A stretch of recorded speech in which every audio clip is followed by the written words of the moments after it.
안녕하세요. HSK 전문 강사 김은정입니다. 이 시간에는 6월 HSK 6급 시험을 대비해서 대비 특강을 진행을 해보도록 하겠습니다. 오늘은 독해 4 부분을 할 건데요. 독해 4는 제가 매번 이야기 드리는 거지만 지문이 길고 이제 문제 풀 게 많잖아요. 하지만 상대적으로 그래 읽다 보면 답이 나오겠지. 나한테는 독해 1, 2, 3이 더 어려우니까 독해 4는 마지막까지 공부를 사실 좀 뒷전으로 몰아놓는 영역이 독해 4잖아요. 독해 4가 문항수가 제일 많아요, 여러분. 제가 누누이 말씀을 드리지만 독해 1 10개, 독해 2 10개, 독해 3 10개인데 얘만 20개예요. 그럼 사실상 여러분이 시험을 남겨두고 진짜로 매진해서 점수를 따야 될 부분이 독해 4인데 독해 4 한 지문에 4문제 중에서 막 2개씩 맞고 이래요. 그러면 반이 날아가잖아요. 그러니까 독해 4를 정말 여러분이 시험 얼마 안 남겨뒀을 때는 내가 독해 4에 조금은 더 신경을 써야겠다. 시험 한 일주일 정도 남겨놓은 상황이라고 보시면요. 독해 4를 조금은 더 비중을 늘려주세요. 그래서 독해 4를 빨리빨리 풀고 오답이 내가 어디서 실수를 하고 어느 부분에서 어떤 유형의 문제를 많이 틀리는지를 분석을 해놓으셔야 여기에 보완이 되지. 독해 4는 한 번 정해지면 매번 문제 풀 때마다 그 개수 계속 그대로 비슷하게 틀려요. 독해 4에서 점수 높이기 어렵 편에 속하니까 여러분이 조금은 더 신경을 쓰셔야 될 것 같습니다. 자, 오늘의 적중 문제 먼저 볼 거고요. 이렇게 풀자, 풀이 순서 체크할 거고 출제 의도랑 핵심 전략을 풀 거예요. 여러분이 기계적으로 그냥 막 문제를 푸시잖아요. 근데 모든 문제에 출제 의도가 있고 그걸 푸는 전략이라는 게 존재하거든요. 그래서 그것까지 점검을 하고 가셔야 될 것 같고요. 이 순서대로 가는 것은 우리가 실전을 대비해서 문제 먼저 보면서 어차피 시험 현장에서는 우리가 문제밖에 안 보잖아요. 나와 문제와 이렇게 둘밖에 없잖아요. 그래서 문제를 먼저 보면서 내가 어떻게 문제를 풀어야 될지 실전처럼 한번 접근을 해보도록 하겠습니다. 자, 머리가 아파요. 이렇게 딱, 그래, 지문이 너무 많아. 사실상 이제 듣기를 막 열심히 풀어요. 그리고 나서 듣기 자체도 막 힘들었는데 독해를 막 문제를 풀기 시작해요. 그럼 독해 거의 끝물에는 의식이 없대요, 사람들이. 나 쓰기 가야 되는데 지금 독해 자체가 너무 이제 지문도 많고 막 정신 없잖아요. 근데 독해 4를 다 읽으려고 생각하면 정신이 없잖아요. 다 읽고 절대로 못 푸신다고 말씀드렸습니다. 일단은 지문이 이제 막 이렇게 길어요. 꽃향기에 대한 이야기인 것 같고 한 페이지 넘겨도 또 나오네요. 보통 한 4단락에서 5단락. 짧게 단락이 되어 있으면 7, 8단락이 되어 있는 긴 지문도 출제가 되죠. 자, 보시면 이제 문제가 이제 네 문항이 나와요. 81에서 84까지 문항이 나오는데 문제가 보통은 뭐 밑줄진 부분에 대한 거 아닌 거 고르는 거 이거 좀 이따가 이제 문제 제가 꼼꼼하게 분석할 때 말씀을 드릴 거지만 대충 이거에 대해서 옳은 걸 골라라 제목 레퍼토리 거의 비슷해요. 밑줄 딱 거놓고 이거 뜻 뭐야? 그리고 구체적인 내용 하나 하고 이거 뭐라고 하는 거야? 그리고 아닌 거 한번 골라보겠어? 옳은 거 한번 골라보겠어? 마지막에 제목은 뭐야? 여러분이 일단은 적을 알고 나를 알아야 이제 100점 100승 한다고 하잖아요. 문제가 어떻게 나오는지에 대해서 관심 없이 그냥 문제 풀지 마시고 어휘 뜻 물어보는 거 그럼 이 문제는 어떻게 풀지? 주제 문제 물어보는 건 어떻게 풀지? 뭐 그거 생각하시면서 가셔야 된다라는 거 누차 말씀을 드리죠. 문제 먼저 읽으셔야 됩니다. 第一段중 81번이요. 화신句子 하면 밑줄 친 부분이 설명하는 게 뭐냐. 특정 정보에 대한 문제를 물어보는 거예요. 밑줄 친 데를 가셔서 보기 보면서 답 찾으시면 되는 문제죠. 자, 문제를 가는 거예요. 키워드를 밑줄 친 부분을. 그래서 일반적으로 이것은 하고 딱 찾는 거죠. 밑줄 친 부분이 여기 나와 있어요. 내가 이걸 무슨 뜻인지 모른다 쳐. 근데 뒤에 就是说 뭐라고 이야기하는지에 대해서 어차피 설명을 해줄 거예요. 중요한 건 문제를 읽고 문제 먼저 읽었죠. 제가 지문 보는 게 아니라 문제에 해당하는 핵심 키워드를 지문에서 찾아요. 자, 그 순서였다라는 거. 그러고 나면 찾았죠? 그러면 보기 읽으셔야 돼요.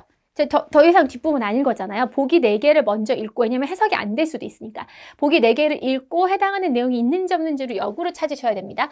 화두어는 근데 보기가 길어요. 그럼 보통 읽을 때 자기 아는 단어만 보고 모르는 단어는 글자 비슷한 거에서 막 생김새 비슷한 걸로 가잖아요. 주어수로 나누셔야 돼요. 얘는 그죠? 화두어라는 애를 찾아야 돼요. 얘는 이거를 분비한대요. 내가 펀미도 몰라, 방샹오즈도 몰라 해도 이게 동사고 이거를 분비한데 이 글자를 보시면 되죠. 후디에가 빼화 이거에 의해서 이끌림을 당하는 것은 주어수로 나누셔야 돼요. 색깔 때문이다. 통으로 보는 것보단 쪼개서 보시는 게 이걸 맞춰보기가 훨씬 더 편하죠. 자, 그래 놓고서는 미펑이랑 후디에는 항상 아주 자주 화시향을 쟁탈한다, 뺏는다. 화시향은 얘네가 자이미하게 끌어당긴다. 사실상 꼼꼼한 해석하기에 어려운 전문적인 부분들도 이렇게 쪼개지면서 얘가 이 글자가 이걸 했대. 이 글자가 이걸 안 했대 정도의 문장 분석은 들어가셔야 된다는 거예요. 찾아봤더니 뒤를 이제 읽어요. 읽었더니 그대로 나와요. 화시향이 인라이 했어. 얘랑 얘를 그래가지고 뭐를 해? 자이미라는 거를 해. 그 벌꿀을 채집하는 이런 거 몰라도 글자가 똑같이 나와서 싱크로율이 높잖아요. 이 부분에서 정답이 나올 거라는 걸 알고 공략을 하면 지문 엄청 길었잖아요. 아까 제가 보여드렸죠. 그거 다 읽지 마시라고요. 그쵸? 이런 식으로 하지만 선택과 집중은 하셔야 된다는 거. 그 부분은 보기랑 비교하면서 꼼꼼하게 분석해서 정답 골라주셔야 됩니다.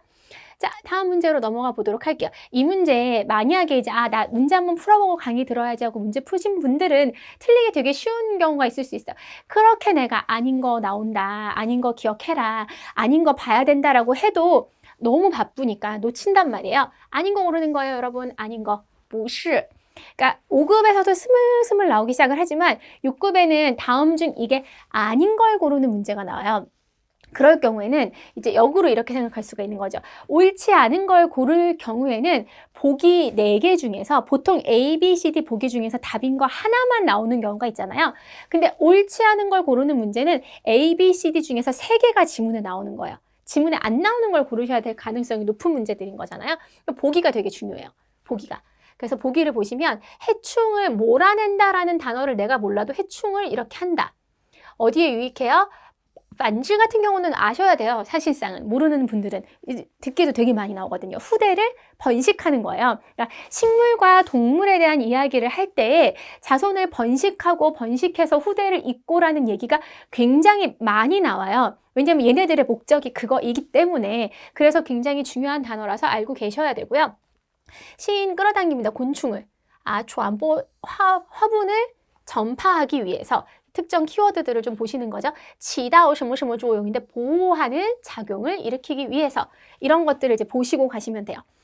그러면 4개 중에서 안 나오는 걸 골라야 돼요. 그러니까 나오는 거 먼저 소거를 하시고 가셔야 됩니다. 자, 볼게요.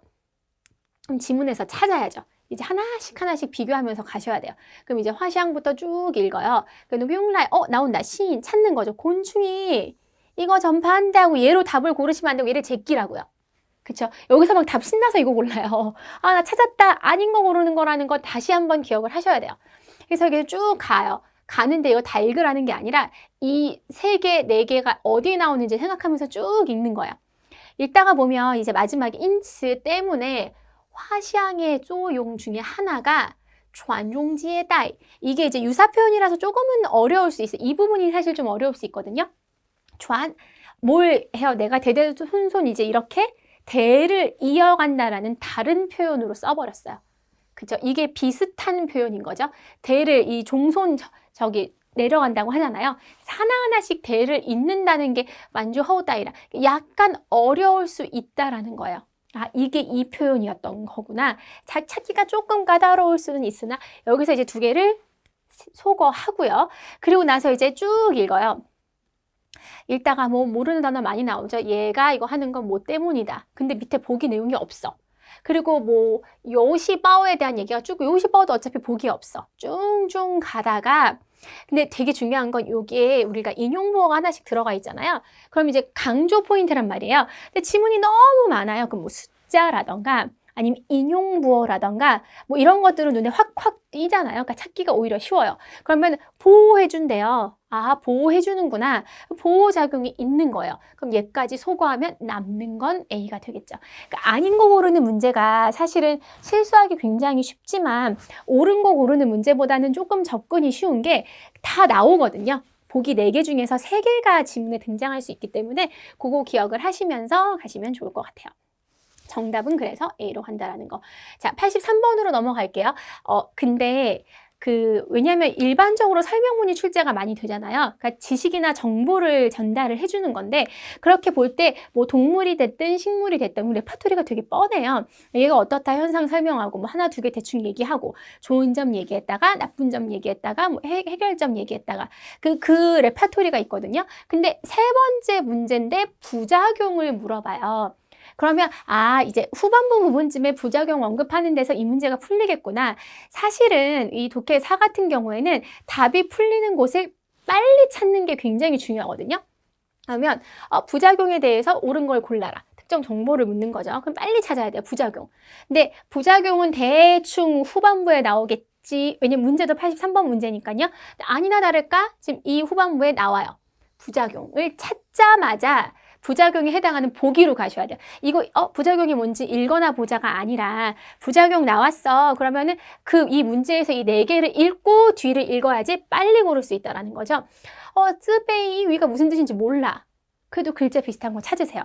그러니까 쉬운 글자들은 아마 유사 표현으로 바꿀 수 있는데 어려운 글자들은 바꾸기 쉽진 않거든요. 이거는 이제 자기 비하, 열등감, 우울감을 이야기해요. 근데 이게 모르더라도 비슷한 글자 있는지 확인하시면 되고요. 그리고 뭐 설사 같은 거 하는 질병을 일으킨다. 내가 2시가 뭔지 몰라도 얘 글자 비슷한 거 있는지 찾고 순간적인 이 쉐는 몰라도 위는 아시는 분들이 있을 거예요. 군인군자 위에 날일자가 있으면 해가 이제 머리 꼭대기에 있으면 어때요? 너무 어지럽다라는 뜻을 가진 단어예요. 순간적인 현기증을 일으킬 수 있다. 수면 장애를 일으킬 수 있다. 부작용 이 4개 중에서 어떤 부작용을 이야기하고 있는지 보기를 먼저 보고 나서 부작용 부분을 읽으면 훨씬 더 금방 찾을 수 있다라는 거예요. 그래서 보시면 이제 이거 아니나 다를까 但时间过长하면 会感到 해놓고 도윤이 나오네.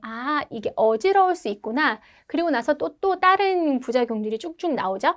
그럼 여기 보면 그대로 어지러워 정답은 C 이렇게 고르시면 돼요. 이 긴 지문을 제가 다 읽지 않고 있습니다, 지금. 자, 문제 읽고 문제에 나오는 키워드 지문에서 찾았으면 해당하는 보기 먼저 읽으면서 답을 빨리빨리 찾아 나가야 된다는 거 기억을 하고 가셔야 됩니다. 자, 제목을 묻는 문제는 제가 이제 대비 특강 독해 4부분 할 때마다 제목 때문에 틀리시는 분들 엄청 많아요. 적어도 제 강의를 독해 4부분을 들으신 분은 절대 제목 문제 놓치시면 안 돼요. 그러니까 제목이 왜 중요하냐면 아직까지도 제가 이제 학생분들을 가르칠 때 제목 어디서 찾죠? 저한테 분명히 한 달을 배웠어요. 한 달을 배웠는데 제목 어디서 찾죠? 제목 어디에 나와요? 그러면 첫 번째 단락이랑 마지막 단락이래요. 그럼 제가 막 속이 터져요. 왜냐하면 마지막 단락에서 주제가 나온다고 얘기하는 경우들이 되게 많은 게 5급까지 그런 형태로 되게 많이 풀리고 그리고 그런 거 있잖아요. 이야기 형식. 이야기 형식 같은 경우에는 보통 마지막 단락에서 주제가 나오거든요. 근데 6급은 거의 대다수가 설명문이에요. 설명문은 2갈식을 쓰는 경우가 되게 많아요. 첫 번째 단락에서 주제가 나오거나 아니면 병렬식을 쓰거든요. 각 단락에 무조건 첫째 줄을 읽으셔야 돼요. 첫 번째 단락은 나의 어린 시절, 두 번째 단락은 나의 청소년 시절, 세 번째 단락은 나의 현재, 네 번째 단락은 나의 미래예요. 그럼 이 글의 주제가 나의 어린 시절과 미래가 아니에요. 나의 일대기지. 그렇기 때문에 여러분들이 각 단락의 첫째 줄만 읽으면서 문제를 풀어야 된다는 거. 이거 되게 중요합니다. 이거 모르면 여러분 실수하시기 되게 쉬워요. 자, 볼게요. 보기 먼저 보시고 가시는 게 편해요. 꽃향기의 작용인 건지, 이것의 이로운 점인 건지, 아니면 얘 꽃향기가 어떻게 그 밑에 후손을 이어나갈 수 있는지, 대를 이어나갈 수 있는지, 꽃향기가 건강에 미치는 영향. 중요한 게 보통 주제나 제목을 물어보는 보기는 지문에 다 등장하는 경우가 굉장히 많아요. 그 주제를 물어보는 거지 구체적인 그 사항을 물어보는 게 아니기 때문에 그래서 정신 똑바로 차리고 보셔야 됩니다. 각 단락의 첫째 줄 읽어볼게요. 화시향 해놓고 시향 다 꽃향기가 메인이구나. 꽃향기가 중요한 얘기야. 첫 번째 단락 첫 번째 줄 보면 막 꽃향기가 이걸 한대요. 그래놓고 곤충, 왜냐면 첫 번째 단락에 대한 문제 풀었죠. 꽃향기가 이렇게 하는 거 내부에 어쩌고 저쩌고가 있대요. 그냥 그 단락 첫째 줄만 읽으시면 돼요. 꽃향기는 어디에 이로울 뿐만 아니라 또 굉장히 이로운 점이 많이 있대요라고 해서 꽃향기의 이점으로 답을 고르시는 분들이 엄청 많았어요. 아니에요. 왜? 끝까지 봐야죠. 꽃향기를 사용하면 또 뭐 좋은 거 있어요. 역사도 깊대요. 근데 여기 보면 우리가 분명히 부작용 문제도 풀었어요. 마지막 단락의 첫 번째 줄 보면 그러나 부작용도 가져온다라고 부작용 문제를 풀었는데 여기서 꽃향기 이점으로 정답을 고르시면 안 되죠. 무슨 얘기인지 아죠? 굉장히 중요해요. 그러니까 이걸로 실수하시는 분들이 많아요. 왜냐하면 첫 번째 단락부터 네 번째 단락까지 내가 해석될 수 있는 범위 내에서 꽃향기의 이로운 점을 굉장히 많이 봤거든요. 그러니까 그걸로 실수하시는 경우들이 엄청 많아요. 부작용까지 있잖아요. 그럼 꽃향기의 작용으로 정답을 고르셔야 되는 거예요. 이점으로 고르시면 안 되고. 이게 너무 중요합니다. 여러분 생각보다 주제랑 제목 문제에서 실수하시는 분들 엄청나게 많아요. 자, 정신 똑바로 차리고 각 단락의 첫째 줄을 조합해서 문제를 풀자 기억하셔야 됩니다. 자, 주어진 정보, 문제예요. 주어진 정보를 빠르게 찾아서 분석하는 거.